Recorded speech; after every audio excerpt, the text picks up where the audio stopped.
लेकिन हम उमर साहब को सिर्फ ये याद दिलाना चाहते हैं कि आपने इलेक्शन 370, 35A, स्टेट हुड, इन सारी चीज़ों पर लड़ा था। इससे साफ जाहिर है कि उमर अब्दुल्ला साहब बीजेपी के हाथों में ही खेल रहे हैं। समझ में नहीं आता उनको कोई कैसे बताए। अगर अमित शाह जी का गला सूख गया कहते कहते कि मैं स्टेट हुड वापस दे रहा हूँ, प्राइम मिनिस्टर ने भी कहा, तो उमर साहब क्यों वही चीज़ उनको आगे मांगने के लिए कह रहे हैं। इसका मतलब 370 की जब बात करने के लिए वो तैयार नहीं, 35A की बात करने के लिए तैयार नहीं, तो वो एक तरफ से आई वॉश है। कुछ लग रहा है कि कोई खिचड़ी पक रही है या पक्की हुई है पहले से ही एनसी और बीजेपी के बीच। सेंटर को वैसे भी स्टेट हुड एज पर सुप्रीम कोर्ट डायरेक्शंस आज नहीं तो कल देना ही है। तो उमर साहब just wants to be counted in martyrs. कि आप सब ने देखा कि कल से जो हमें अखबारों के ज़रिए, सोशल मीडिया के ज़रिए खबरें मिल रही हैं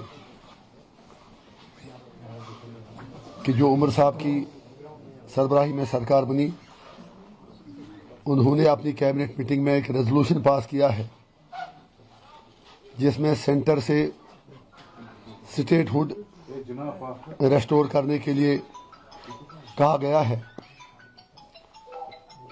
और ये भी खबरें गश्त कर रही हैं कि आप उमर साहब यूनियन गवर्नमेंट से टाइम सीक कर रहे हैं ताकि वो कैबिनेट की रेजोल्यूशन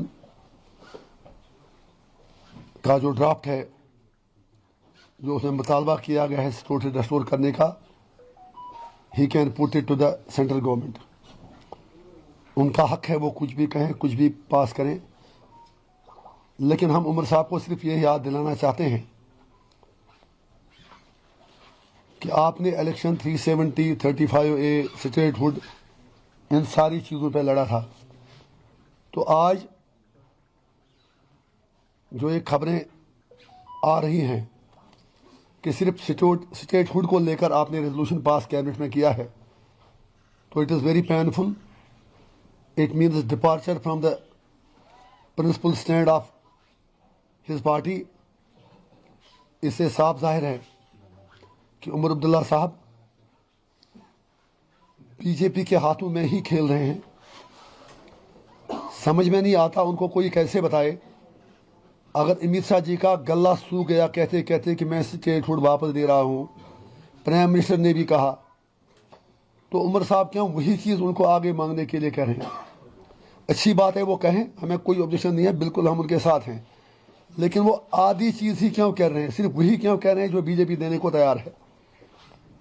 इसका मतलब 370 की जब बात करने के लिए वो तैयार नहीं, 35A की बात करने के लिए तैयार नहीं, तो वो एक तरफ से आई वॉश है। जिस एजेंडे पे उन्होंने इलेक्शन लड़ा उससे डिवेट हो रहे हैं। और दूसरा, कुछ लग रहा है कि कोई खिचड़ी पक रही है या पक्की हुई है पहले से ही एनसी और बीजेपी के बीच। आंख मचोली का खेल खेला जा रहा है। सेंटर को वैसे भी स्टेट हुड एज पर सुप्रीम कोर्ट डायरेक्शंस आज नहीं तो कल देना ही है। तो उमर साहब just wants to be counted in martyrs. Statehood की बात करके वो बाकी जो मेन इश्यूज हैं उनसे भागना चाहते हैं। और अफसोस की बात यह है, हम उमर साहब को यह याद दिलाएंगे कि उनकी जमात का पहले दिन से ही यही वतीरा रहा है। जब मरहूम शेख साहब महाराजा से इलाक़ के बाद पहले एडमिनिस्ट्रेटर बने, उसके बाद वज़ीर आज़म बने, तो 1953 में जब उन्हें बर्खास्त किया गया तो 22 साल के बाद वो कांग्रेस की मदद से वज़ीर आज़म नहीं बल्कि वज़ीर आला के तौर उन्होंने हलफ लिया। और आज जिस तरह शेख साहब ने बिट्रेल किया, बिल्कुल वही चीज़ आज उमर साहब कर रहे हैं।